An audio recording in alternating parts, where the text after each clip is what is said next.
We're about ready to get started. Thank you for coming. My name is Michael Kelker from SCC English. I'm also the organizer of this event. We've got a really outstanding panel coming up.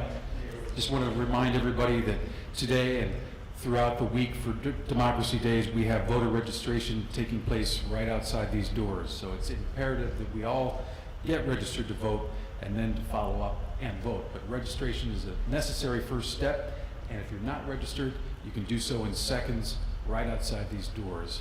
Mike Deweese is chairing a panel titled Feeding Democracy, Food as Politics. This will be very good, I'm sure. Thank you for coming.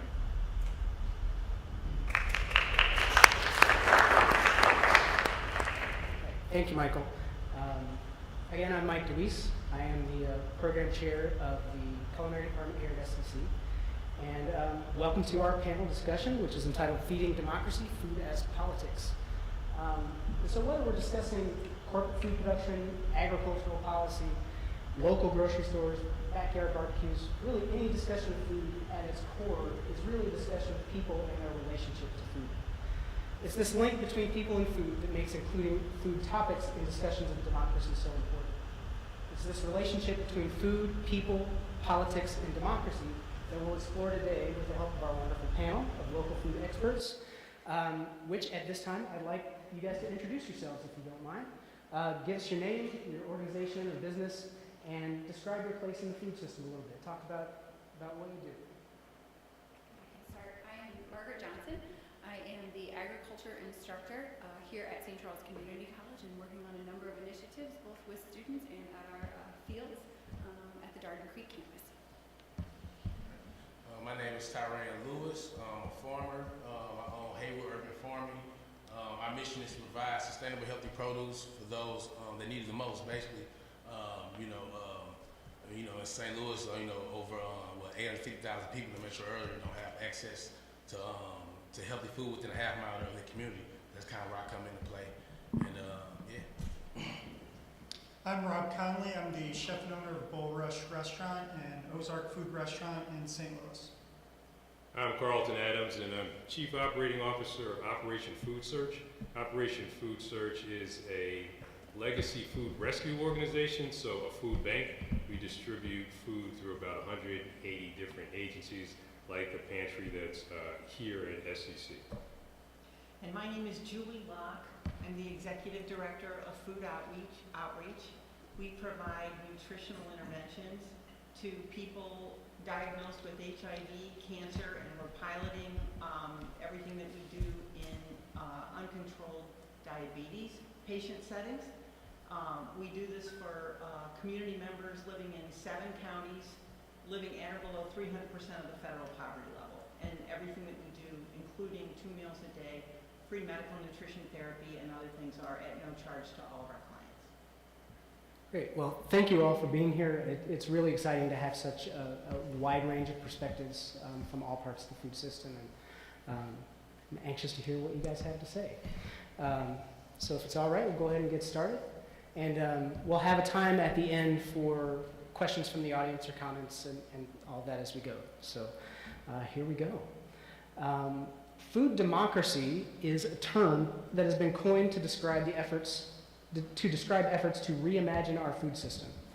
The Pesticide Action Network of North America provides one of the better definitions. Food democracy emphasizes fulfillment of the human right to safe, nutritious food that has been justly produced. It means ordinary people getting together to establish rules that encourage safeguarding the soil, water, and wildlife on which we all depend. It is also pragmatic politics built around the difficult lesson that food is too important to leave to market forces, that we all have a right and a responsibility to participate in decisions that determine our access to safe, nutritious food. Now, my question to the panel is, how do you see food democracy taking shape and working, or not, in our local food system? And anybody can just jump right in. All right, I'll start first. I'll touch both sides. I'll talk about how it's not working. And just from my experience, probably one of the reasons why I got into farming, just the difference between, the access between an inner city and when you go further out in the suburbs or in different counties. So like for example, where I was at originally in St. Louis City, where I was lucky to have a grocery store close to where I live, but it's a difference. So like for example, the Snooks on Union Natural Bridge, I went in there. It's getting better now, but when I first went in there, like the selection was horrible. To be honest with you, it wasn't even a good selection. If you did see some fresh produce, it looked kind of beat up looking, to be honest. And then I went to the Snooks in Lindell, which is in Midtown. That was significantly different. And I was like, okay, let me just keep going. So I went in Clayton. That was a lot better. I mean, it was abundance of everything. That's probably the best Snooks in the St. Louis area. And then you go further out to West County. That's like, I call it the super suburbs. I mean, the store even looked different on the outside. It even built different. You walk in, you got samples. Like, I know they take samples for granted, but man, they don't even give samples out at the Snooks where I'm from. So that by itself, and then just a beautiful selection that you just have, that's the difference right there. But on the other side, on how it is working, we got a lot of awareness going on right now, right? Everybody getting into it's cool right now, the farm, urban farming. So we got organizations like Confluence Farms, the North Sarah Food Hub. They grow produce and everything that they grow goes to the North Sarah Food Hub.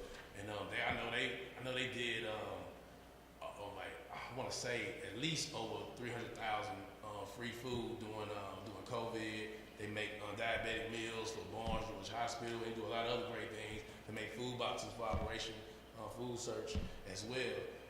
Then we got different community leaders like the Red Circle and things of that nature. They're trying to build a community-ran grocery store in Jennings. So that's a big deal. And so that's just a little example of both sides that I see. Great, thank you. Anybody else? You think? Yeah, go ahead, Carl. Please, no. No, go ahead. Are you sure?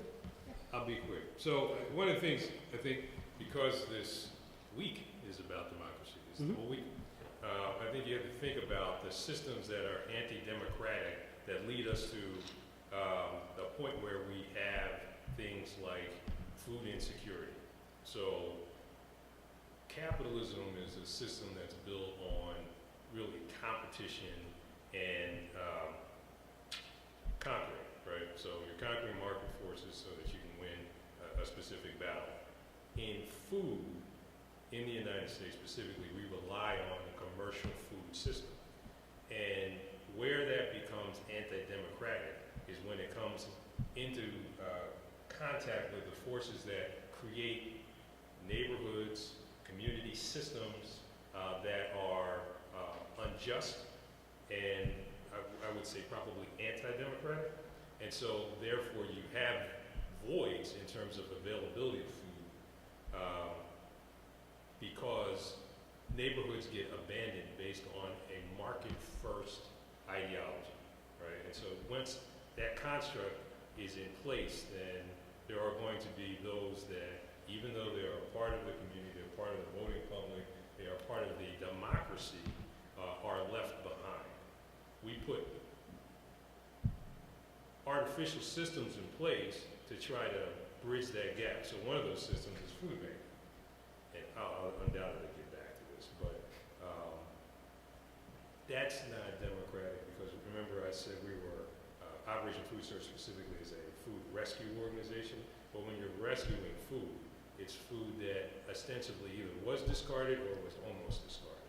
And if that is the steady diet of any community, then we see all of those systems coming into place that do not take a democratic look at how food should be available to all of us because it is a staple of our lives. Thank you. And I would just add to everything the speakers have said that I think related to the social determinants of health, whether we're trying to frame need and crisis in an urban or a rural setting, I'll just speak to states like Missouri. There's nothing democratic about food systems or the dysfunction of food systems related to people who live in disinvestment.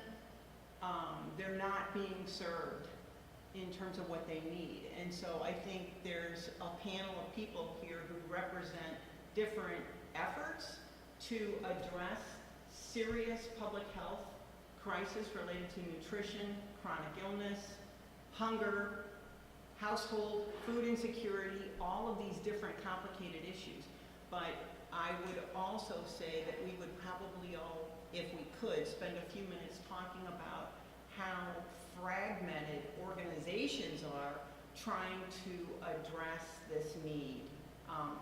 Because for every individual that's hungry and for every household that does not have access to proper nutrition, proper vegetable forward, protein forward nutritional practices, there's so much, an enormous amount of work to be done.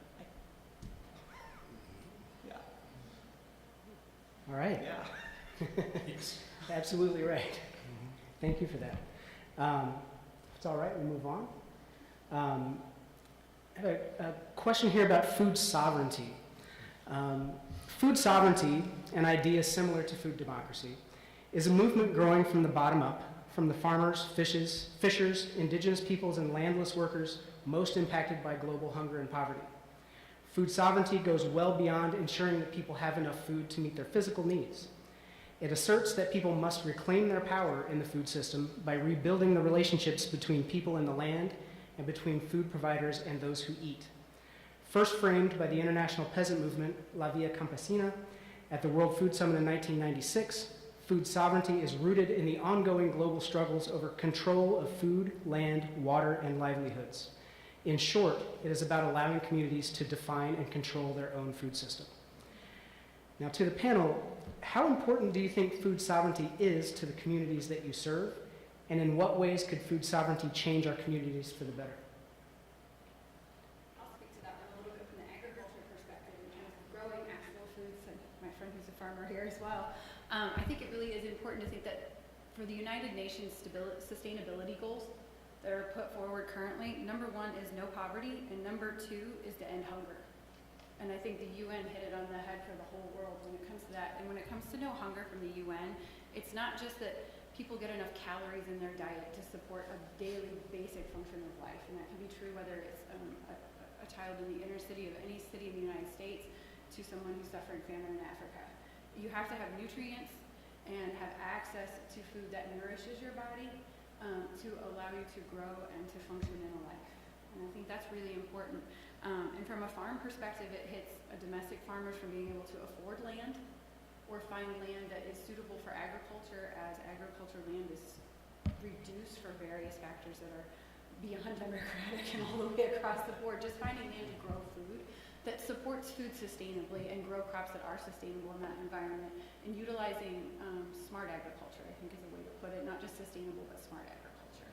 And so I think it speaks to a process of new farmers having access and new contact with and connections to food and where it comes from as well. I think that's a huge part of it. Great, thank you. I think it also comes back to the notion that food is a basic human right. Mm-hmm. So if you start, to me, so take this as worth what you pay for it. If you start from that basic thought, then the notion of food being within my reach, but it then is assigned to go halfway across the country when my neighbors and I are in need of food, then it starts to talk about how ownership is more important than that basic human right. And until we, I think, take a step back and say, all right, what really is important to us?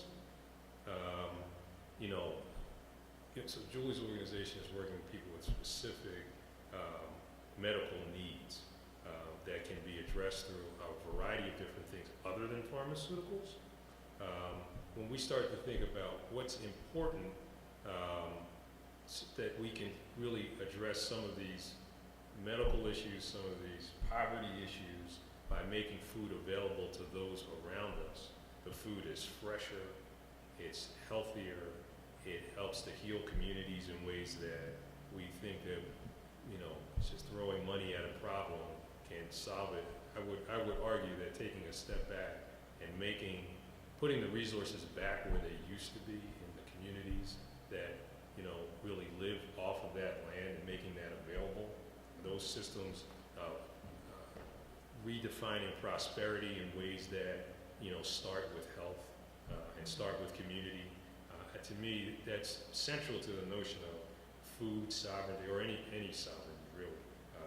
It's that, not that we feed ourselves to the exclusion of others, because that's really not it. We throw away more food than is necessary to feed everybody. Feed everybody in ways that provide nutrition, for that matter, so not just, sugary drinks and candy bars, right? We throw away more food than we really need because there is a profit motive. If there was a human motive, I think we could look at it differently. I agree. A little off-the-cuff food sovereignty question. More about culturally appropriate foods. Either in the act of food preparation, as in the restaurant business, or in those of you who do food rescue or nutritional services, or even agriculture as to what you choose to grow for your client base. How do culturally appropriate foods affect your decision making, whether you were, serving a specific cultural population, or trying to draw in a particular population of folks to eat foods? What's your thought process, and what is your decision making process on foods that you choose to offer, as far as being culturally appropriate to your client base or customer base? So I feel like you're offering me a softball here. There's a reason I'm sitting here. So Bull Rush, when we opened it in April of 19, the idea was just to find out what Ozark food was. Like, if I were to ask this room to give me a definition of Ozark food, if anyone wants to share one, you can, but I can kind of anticipate the lack of an answer, because I've asked that question hundreds of times in the past 3.5 years, even when I'm down in the Ozarks. We're on the periphery here. But even when I'm in Springfield or Bentonville or Mountain Home, no one can give me an answer. And so it sent my staff and I down this path where we said, why don't we create the answer? And so we do that. We started by doing it through archives. And you'll have to see how this goes to why this answers at least the question from my perspective. We started with archives, looking at letters and journals from the early 19th century, late 18th century. Got some amazing stuff. Some guy writing home to his mom back in Boston saying, hey, I just made it. I got a deer on the first day. I'm going to be okay. Cool. As a chef, I can do a venison dish and tell that story. It didn't take very long to realize, of course, that's not the full story. The very first thing we looked at, we had full awareness, but we had to put our resources in certain places. We said, well, the indigenous people were there already, particularly the Osage, not exclusively, Western Cherokee and some others. And so we had to explore how to tell the story of the indigenous people in the Ozarks at that time.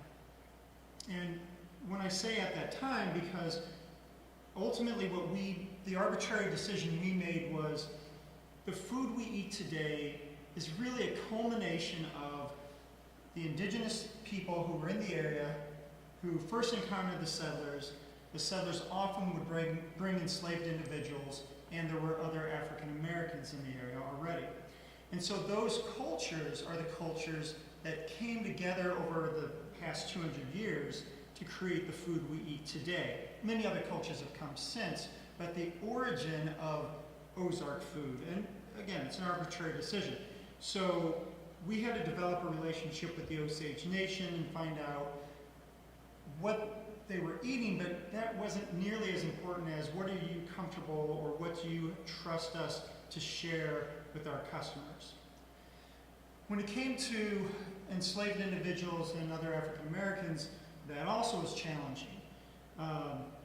Less written word, obviously, and so we went a totally different route there.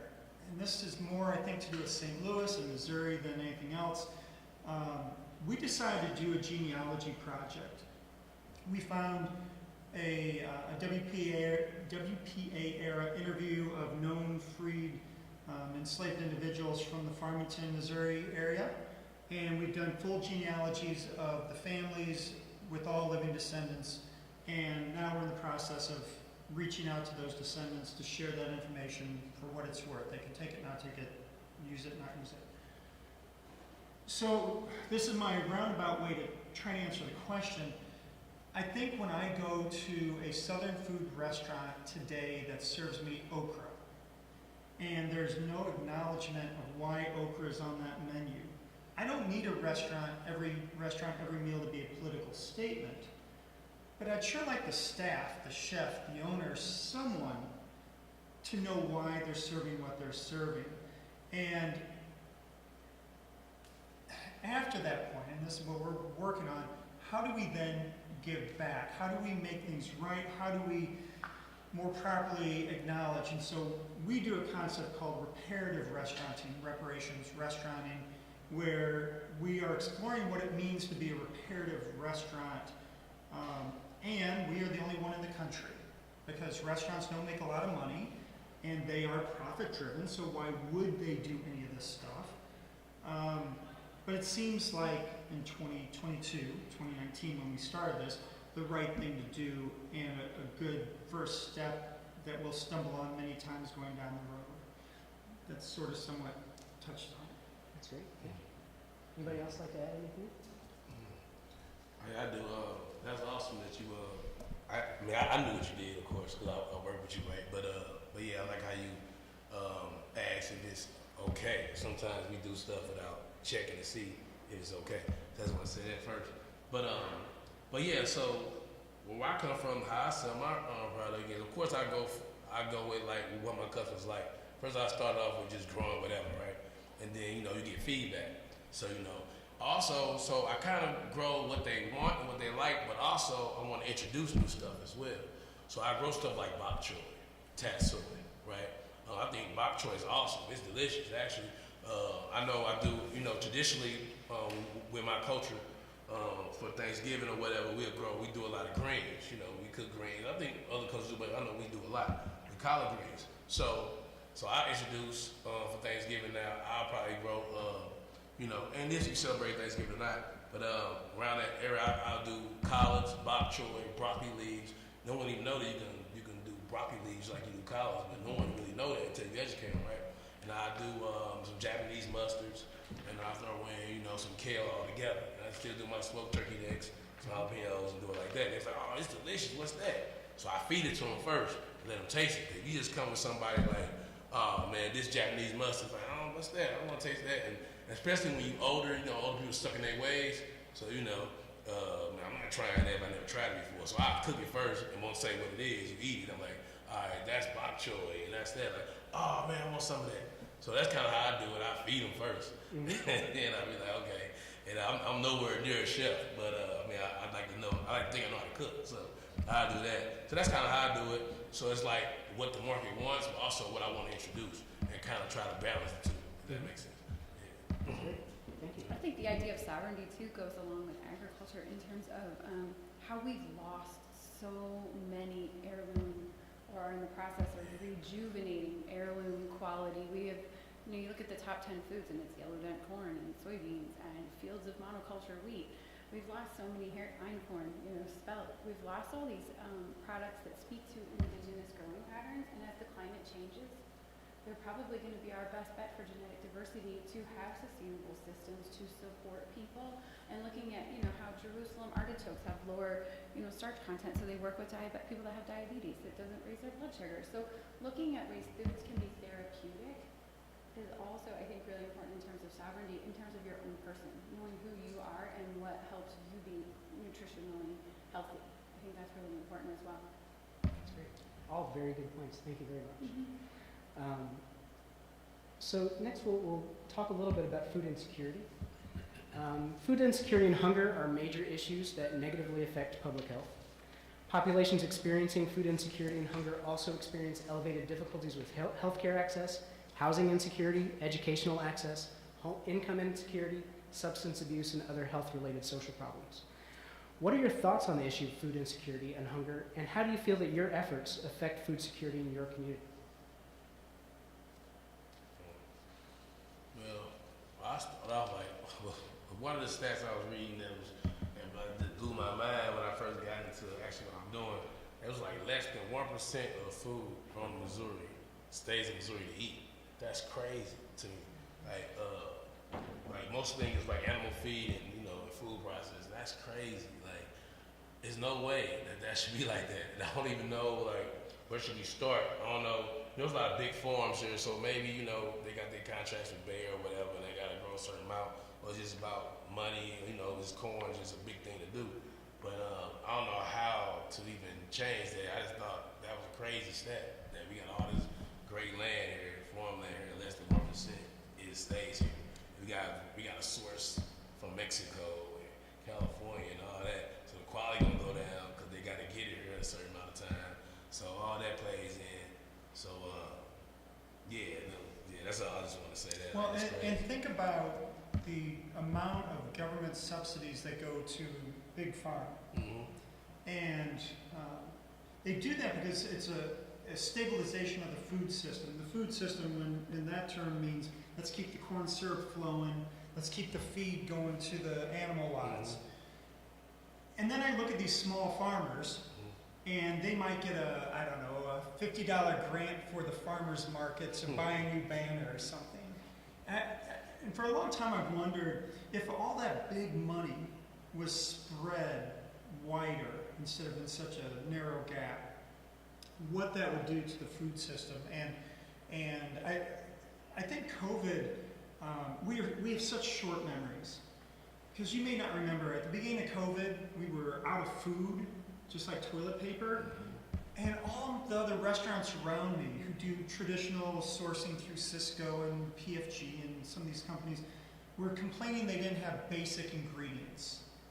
And I'm like, I don't understand this. All of the farmers around me that I buy from, because we're almost exclusively locally sourced, they have everything. They're not even charging me more. They're not gouging like toilet paper prices. They have it. They want to sell it. I want to buy it. I have everything I've always needed and wanted. But the restaurants that need Cisco, who were, I don't know, distributing out of probably New Jersey or Dallas, were struggling to fill their menus. That's a messed up system. Well, and I think this is such a great conversation, and there's so many different aspects of access to food playing into this. I appreciate that you framed all of this in the social determinants of health. So for example, food outreach, more than 75% of the people we serve live on less than 100% of the federal poverty level. That means in 2022 they're living on less than $14,000 a year. They are not concerned about where a grocery store, a food bank, a food outreach, a farmer's market stand, they are not concerned about the undemocratic and unprincipled ways in which we're all functioning in this framework, right?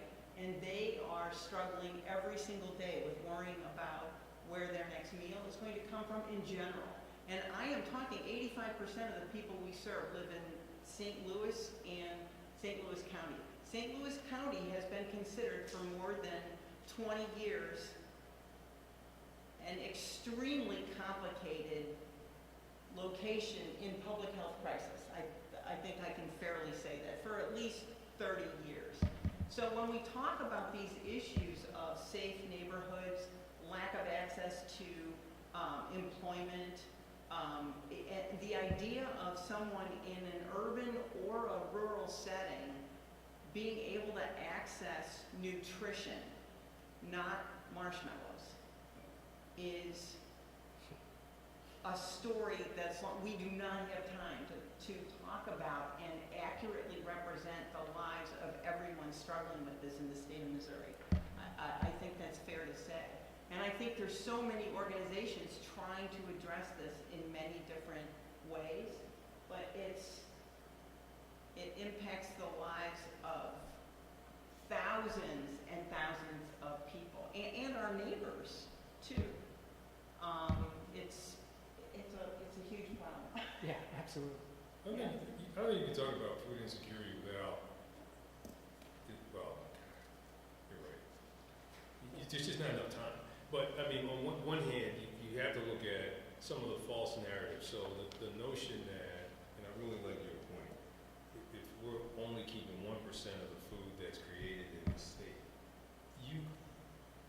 it flies in the face of the notion that if you live near fresh food, you always have fresh food. But there is food insecurity in rural farming areas, not just counties, you know, and small, however, municipalities blow my mind around here still. But so it doesn't matter whether you're urban, suburban, it exists in all of these places. It's plus 30% on college campuses. Right. Aren't you the people that we have the most faith and hope in, and we don't care if you eat? And so how serious am I about caring about my community if in fact this continues to go on? So one thing that I mentioned, Operation Food Search is a food bank. So food banks collect a bunch of food and, you know, distribute that to a bunch of pantries, and everybody has access to food, right? That's the theory. But we've been food banking in this country for many, many, many years, but in large ways for at least a half a century now, right? Wasn't the war on poverty, like the Nixon administration, something like that? You and I were talking about that. But so we just keep it local. Operation Food Search and the St. Louis Area Food Bank are large food banks. They've been around for over 40 years, and we have the same problem. So if you were waiting for food banking, and I work for a food bank, I'm the food bank guy, right? If you're waiting for food banking to fix this, I got news for you. It's just not, I would have contended that if we were to drop yet another food bank into the St. Louis metro market, we wouldn't probably feed one more person. Well, and the underpinnings of where regions, troubled regions like St. Louis sit, the underpinnings of slavery, the underpinnings of everything you're learning about related to where we started with, you know, what happened once colonizers came and, you know, whose lives were destroyed, cultures of people, we know all this.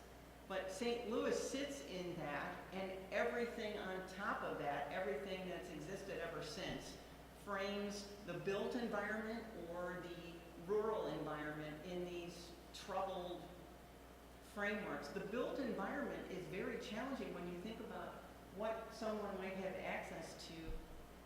It's a food swamp, generally speaking, and I think your audience knows what that is. Mhm. But food swamps are not the gas station.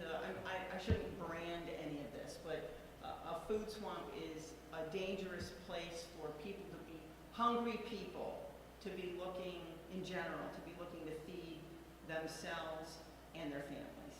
So it's an enormously complicated problem.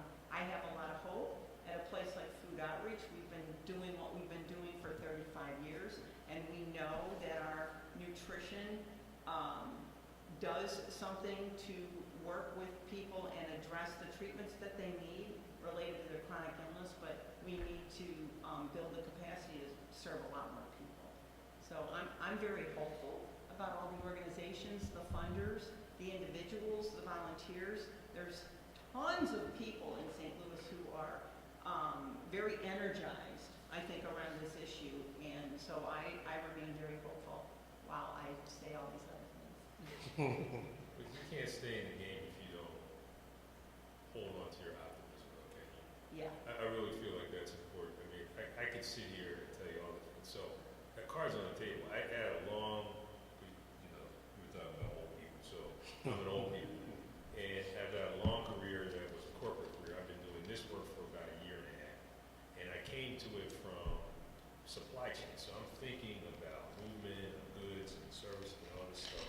And until you take a step back and say, all right, why does this work and why does it not work? Is really the goal to get these many meals out to people? Does that solve the problem, or does that keep us fixed in the same place? And there's a lot of really good work on this panel that's being done to really interrogate the thoughts, the assumptions that we've had about how people get from being food insecure to being food secure.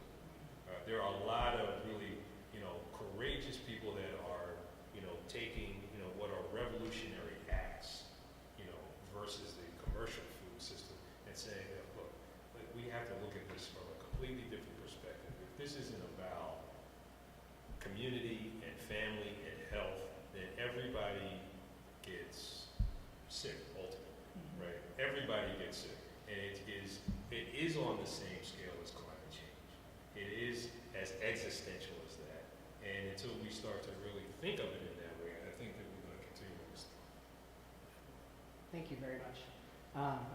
Let me complicate this section of the discussion just a little bit more, and then we'll start to pull up a little bit.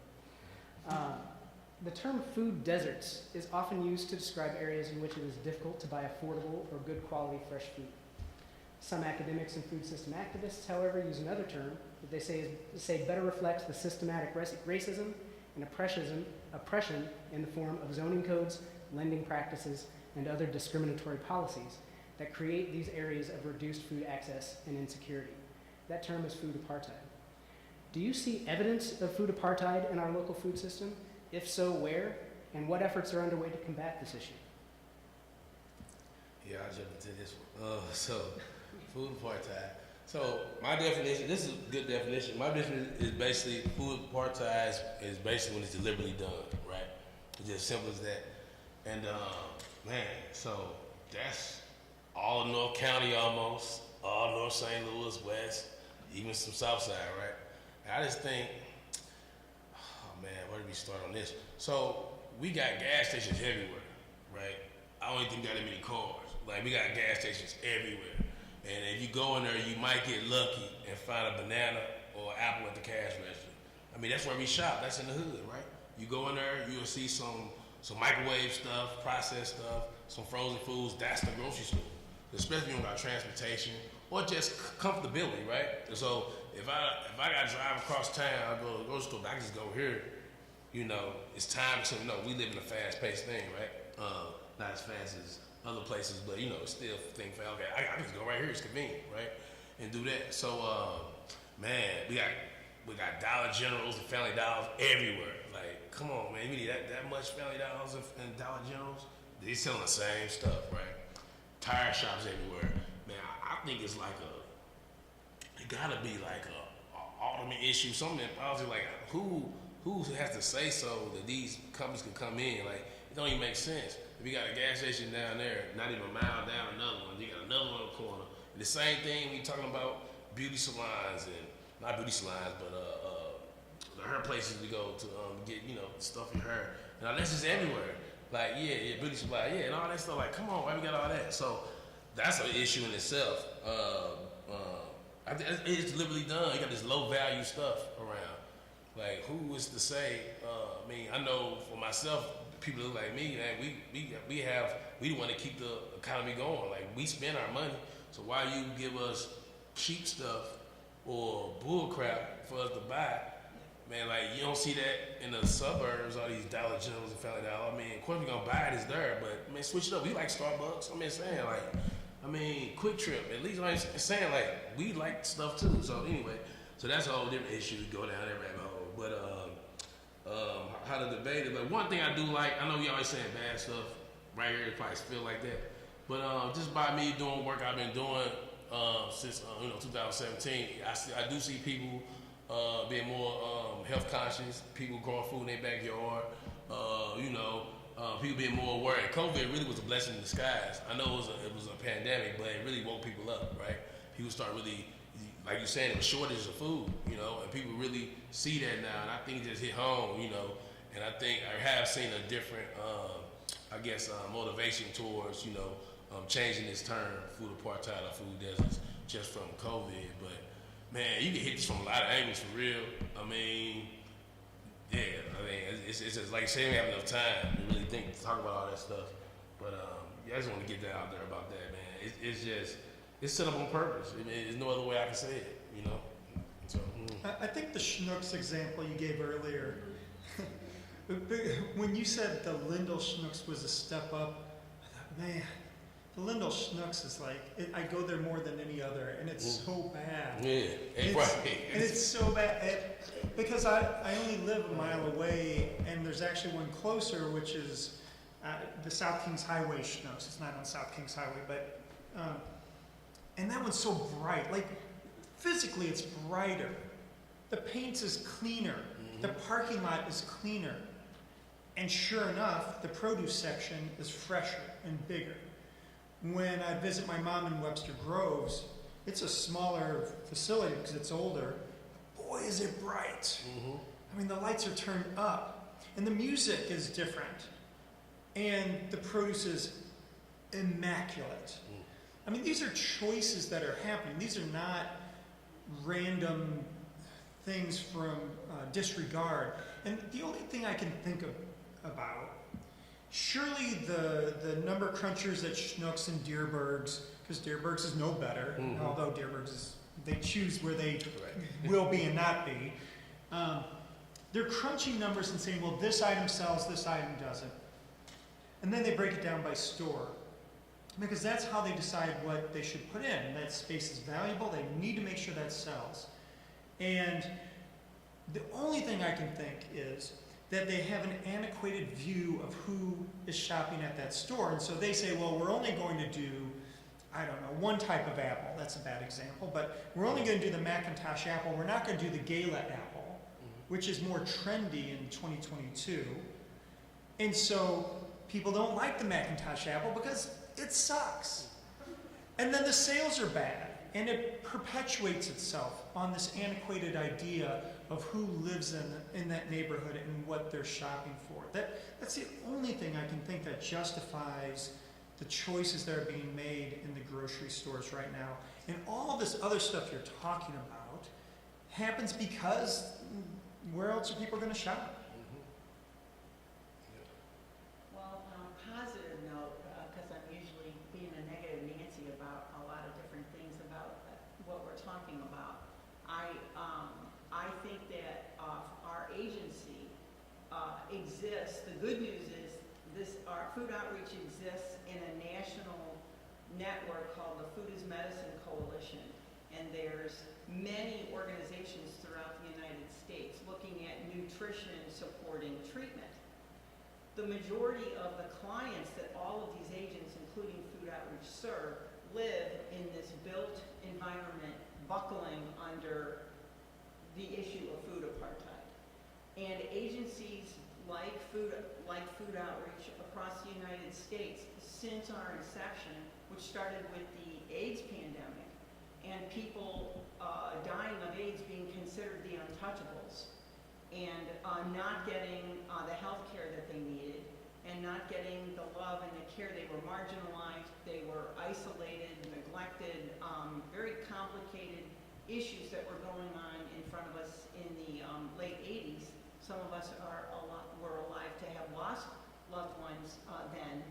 All these agencies started in this moment of addressing the dignity of each client who comes to a food is medicine model of service, which means that no matter where you live, how you look, and who you love, you're going to receive the dignity of the services of all of these agencies, including food outreach. So I can confidently say that in the enormous inequity and disparity that food apartheid points to, food insecurity, all these complicated issues we're talking about, I do want to point to how hopeful I think it is that there's so many agencies recognizing that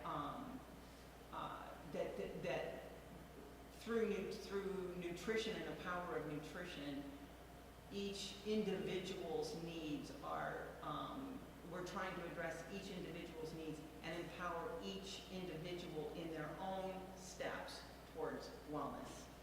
I think that's a very exciting and positive idea, and something that's taking place across the United States in most of the large cities across the states. We're the only agency doing this in Missouri. But we're doing it in 7 counties already, 160 zip codes, so there's a lot of hope around that. And we can try to work to build a capacity to serve a lot more people. Well, on that hopeful note, let's look at the positive side of the coin now. So with food justice, arguably the cure for food apartheid, right? What can we as business people, educators, food producers, and activists do to promote food justice in our communities? And what can our governments do to assist that and level the playing field as well? It's definitely changed policies, but I know I'm working with a group for the Farm Bill. I gotta go to DC in March to advocate that. And with me, I got a hard time on even believing anything the government do or anything like that. So, but I get it. But I think that's a step though if they actually follow through with it. And I still gotta see it because just this is my experience. I gotta see it. But it seemed like it's real. I met with a couple congressmen and congresswomen about that Farm Bill, and just trying to get all our voices heard in that bill, all the stuff. And it's kind of like what we've been doing, putting everything together, certain policy to change. For example, it got nothing to do with actually Missouri itself, but like in Texas, I'm a 5th generational farmer. So I have family members that's in Paris, Texas, in Lamar County. And you know how we got, what's the word I'm looking for? Not segregation, got a brain freeze, but you know how same thing happened in the urban city when people come in and, and buy stuff, have the value go up, you move out. Gentrification, there you go. Brain freeze, thank you. No, it's okay. So they got gentrification in rural towns as well. Because in Paris, Texas, that was all black neighborhood, black area. They're always farmers. Then they started something where you gotta have cattle on a certain amount of property, if a livestock or whatever. And if you don't have it, you'll get taxed more. It was some word like that. Might be explaining wrong, but it has something to do with animals and what amount of land you have. So everybody can have livestock, right? So you'll get taxed or lose some land. So my cousin, she had a thing where somebody else had some cattle next to her, another farm, and they let them come over and graze because everybody knows when they're coming, right, to check it out. So they come over there and they let them graze, eat, or whatever. And then when they gone, like, all right, take your cattle back, thanks. So that's the way to get over. But anyway, that's kind of like what they do in rural towns too. So just little stuff like that shouldn't even be allowed. Some of this stuff is common sense. Like, I remember when I was in college, the professor always told me, life is easy, but it's understood wrong. So, who gives somebody who come up with stuff like this? It's just I know it's simple to me. Like, who is you to say you gotta have this somewhere, or we gonna tax you? Well, that don't even make sense to me. So, just little stuff like that I think we put too much, I guess, energy into, or try to make something so complicated or so smart, and it's really simple. They just be fair to everybody. Let them do what they gotta do. I don't know. I don't get it, man. I don't know. Some of these answers I have some of these questions I have no answer to. It's basically elementary to me, but anyway. But definitely policy. I think the Farm Bill should help out. I still gotta see it to believe. But just even local, I guess you get tax breaks on big corporations that come in, or citadels for them. Why can't we do the same for farmers or for businesses that want to put a grocery store in neighborhoods like a Dearborn's or whatever? If you really want Dearborn's, they don't want to be in there. But anyway, Or a co-op that's co-op. locally owned. That's from my students' perspectives, like starting young. Mm-hmm. So many of them don't come from land, Yeah. and if you don't come from land is very expensive. Mm-hmm. And so then there's all those pieces that go along with that. I'm with you on that. Like looking at the Farm Bill and seeing how can we put people more in touch with the food systems. Yeah. So that there is an entry point, because if you look at the average age of farmers and the people that grow our food in our country, it's startling. No offense, they're older than the teachers that are all retired right now. But so looking at how do we bring younger generations and a diversified population back into farming to continue that food system so it doesn't become completely vertically integrated through corporate systems. Because that's where we get into the ideas of, supplying food banks if it's the potato farm is owned by McDonald's and all those potatoes go into French fries, how can we then feed someone with those potatoes if they're destined for somewhere else, like exporting all our food out of the state of Missouri? Right. So it's just a question from I think the bottom up and the top down. And to build on that, food outreach already benefits from harvests through 3 seasons of local gardens. I'll call them gardens instead of farms. Mhm. But there's a movement and a lot of energy, not only around Hebrew Farms, but there's other nonprofits starting up like Urban Farms, and they're calling their large garden areas, I'm just using them as a for instance, they're calling their large garden areas adjacent to organizations like Run for Women in the city of St. Louis that just opened up in this stunning new space, rehabbed an old building, they amazing mission, but there's a huge space for gardens, and it's all done and planted, and the members being served through the agency Run for Women are learning how to and have the opportunity to farm or garden, whatever we want to call it, and experience harvest, growing, taking care of, and harvesting their food. So I think there's exciting energy in places like St. Louis around that, and I think that funding, we've seen so much happen through CARES funding, all kinds of funding that's come from the federal, state, and local government to address many, many issues around COVID, including hunger. Huge funding opportunities for agencies addressing hunger. And I think that these same funding mechanisms could look at, for instance, some of the land that exists in North or South City and look at opportunities to remediate the soil and grow healthy, create more urban farms. If urban gardens and community gardens already exist, just like in a place like the county or the city, why couldn't things be funded to get those things started for, seed funding, no pun intended, for 5-10 years, and empower people to live that closely to fresh produce and experience that. It's also supposed to address many things related to stress, mental health, all kinds of different issues. Did I say it? Because you guys look at that too. Yep, absolutely look at that. And we have to do better, I think, with the assets that we have collectively in the community. Some of that is bringing together, I think, these different ideas about how to solve toward food security and healthier food options in smaller areas. So not sending everything out of the area, repurposing land. What are the assets that we have? Like, my organization, I could describe it as a supply chain organization. How can I put that to use in the construct of more community gardening, urban farming? How can that be, a new ecosystem for us? We've done things like the Metro Market, which is a mobile farmers market, which is great, but it's also very limiting because what it is, the structure of it is a repurposed Metro bus, and so we're able to provide, it's all fresh fruit, produce, there's protein as well. It's sold, but it's sold at subsidized pricing, and you can use your SNAP benefits. All those things are available, but it's also part of the charitable food system in the sense that that bus is 21 years old. Now you think I'm old? If I was a bus, I would just be a pile of rust right now.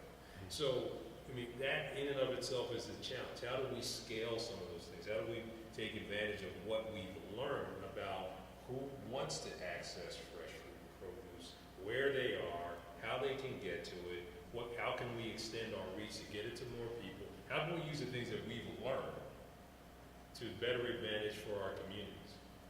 And I think, individual efforts that are stellar, we need to all better understand what's happening at food outreach as an example. We need to all understand how do I learn from that and do more in the community that isn't, nothing against food rescue, but it's just not enough.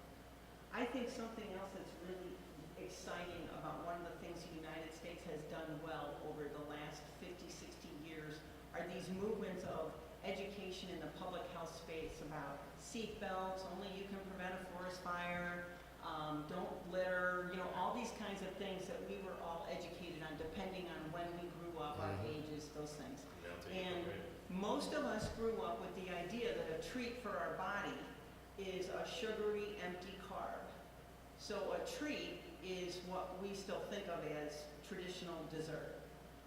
Fatty, empty, sugary carbs. And if we could start some kind of a public health moment, I mean, this is so food justice, that what we should actually be swallowing is fresh produce and fresh fruit or a complex carbohydrate. What we should be swallowing is the opposite of those things and launch, I mean, there's so much funding that could change the lives of individuals. You know, most of the people we serve have said they've only shopped for food in food banks.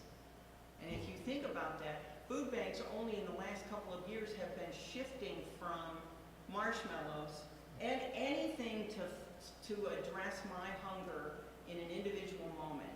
Food banks are shifting and considering nutrition as the power behind how to empower people's bodies, right? But I think another thing that we could do that we could throw some money on to educate all of us, including children and young students and things, would be to help them understand that you know, whatever they're going to choose, whatever their families have access to, their guardians, their moms and dads and grandparents, one of the things that they could add to power their bodies would be real fuel.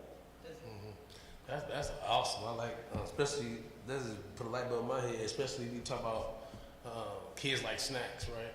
And they all like snacks. Kids want snacks. I'm a farmer. They still want chips and stuff. They want snacks. Yeah. So, but what I do with my kids like snacks, we gonna do fruit snacks. You know, right? So instead of saying it's junk food, just switch it to like some strawberries, some blackberries, I don't know, blueberries. That's snacks. So you know, so I've been getting them out of that. Just like, all right, these are snacks. Snacks don't mean chips. Yeah. And honey buns. Yeah. So. That's all wonderful. Thank you. So I'm going to move on to our last scripted question.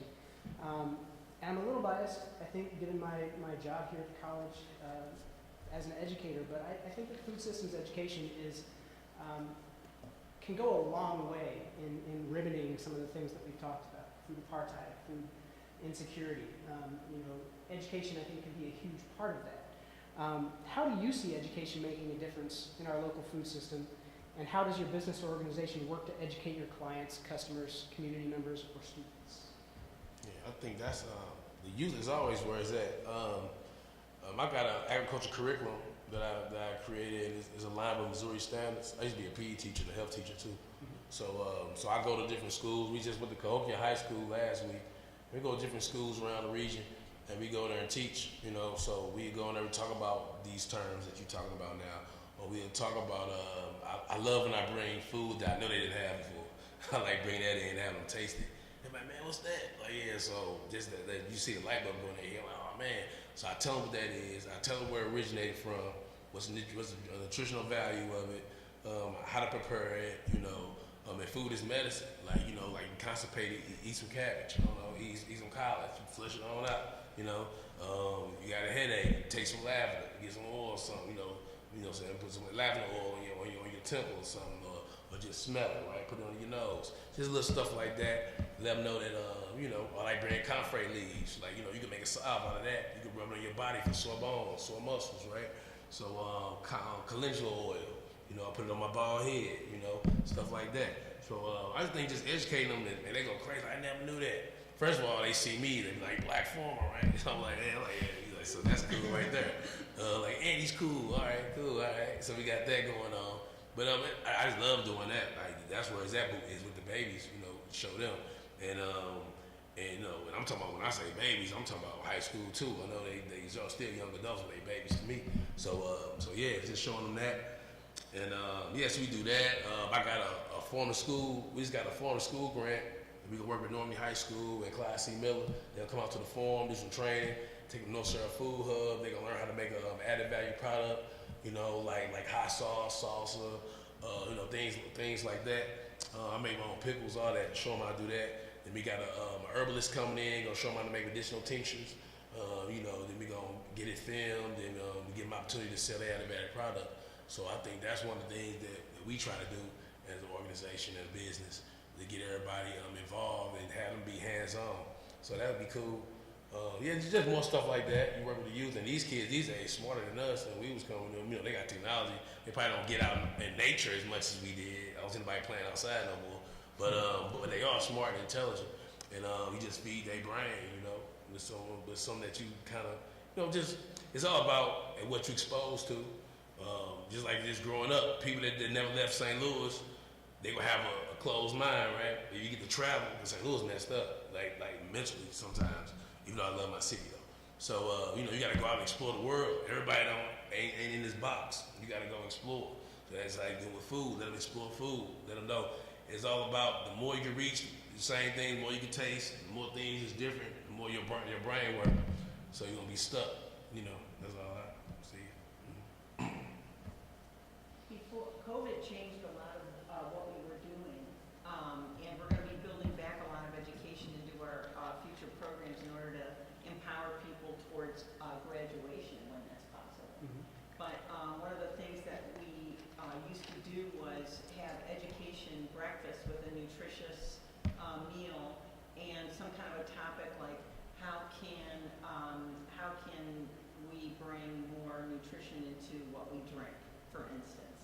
And it would be more of a client-driven process where they can communicate their thoughts and ideas, and some slides presented by a registered dietitian about, for instance, adding different kinds of vegetables into your water. There's a lot of clients who can energize those education sessions because they're aware of sugar and other contents that are added to other drinks. Even sometimes things labeled as fruit juice are not considered nutritious.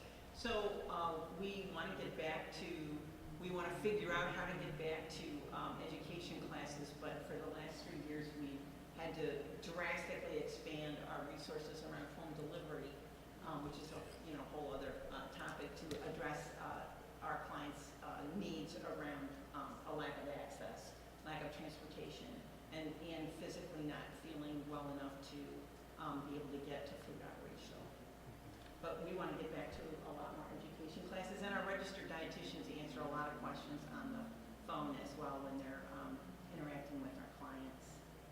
There's a lot more that we can do. Similarly for Operation Food Search, our registered dietitians have put together programs to deal with pregnant populations that are confronting food insecurity, staying with those clients beyond, I guess, up to a year postpartum, I think it is. But we also had to go away from in-person classes mostly during lockdown and post-lockdown, and we're getting back to that now.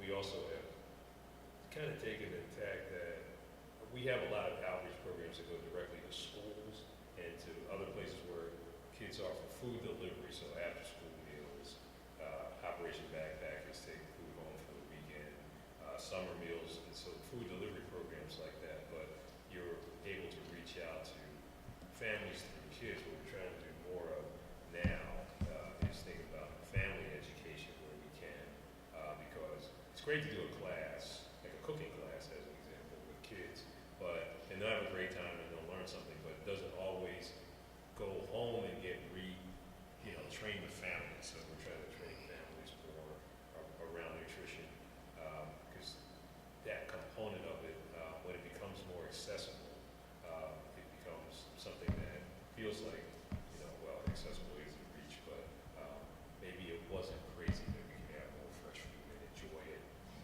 and serve it in culturally appropriate ways. I think now I'd like to just open the floor, see if there are any questions or comments from the audience before we wrap up. Hi, my name is Sunshine. I'm a culinary student here at the college. It was really interesting hearing all of you talk today. I just want to thank you for coming out here and doing this. And my question is kind of geared for you, Mr. Fong.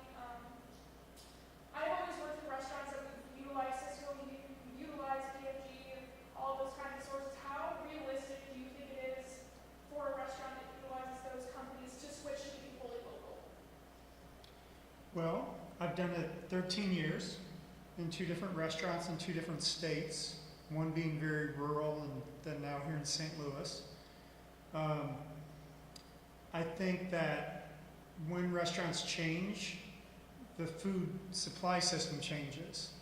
And I'll give you a very short example. When I first came to town, I went to the farmer's market because I knew that's where I was going to meet my suppliers.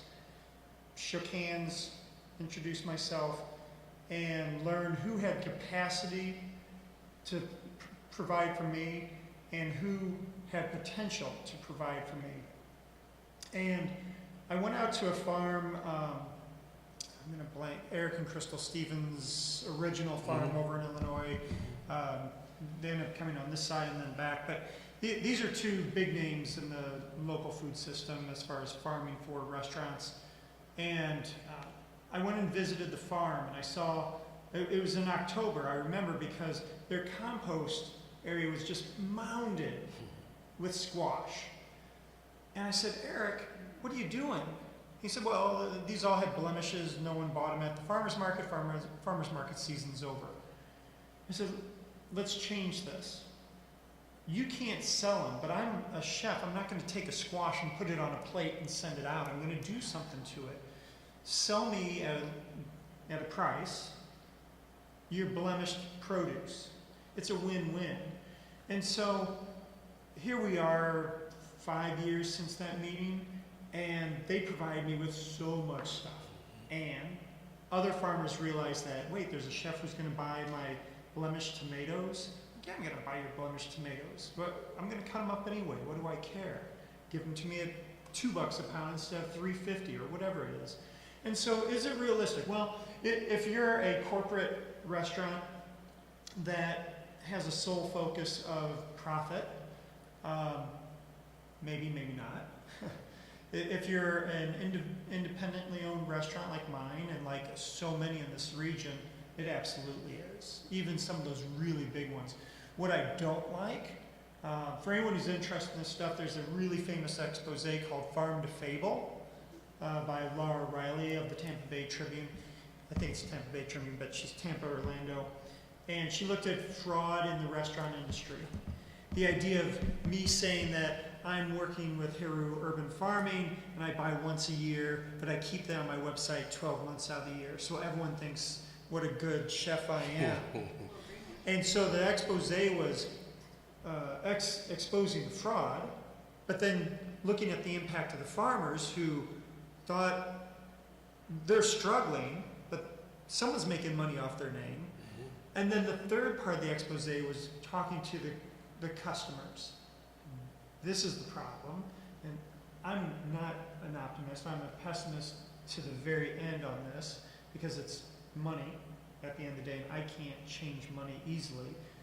But I'm going to answer the title of the whole topic, which is food democracy. It's how you spend your money.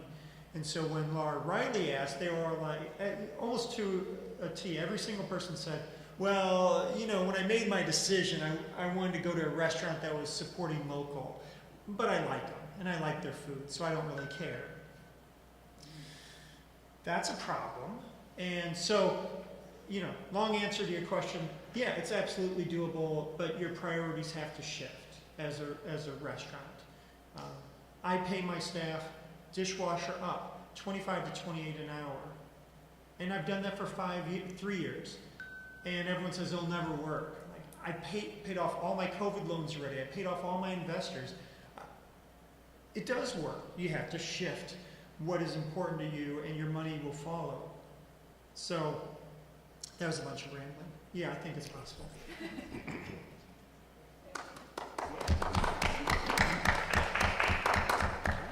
Well, if there are no further questions, just please join me with another round of applause thanking these nice folks for having such a great discussion. Thank you all very much. Thank you, Mike. Thank you.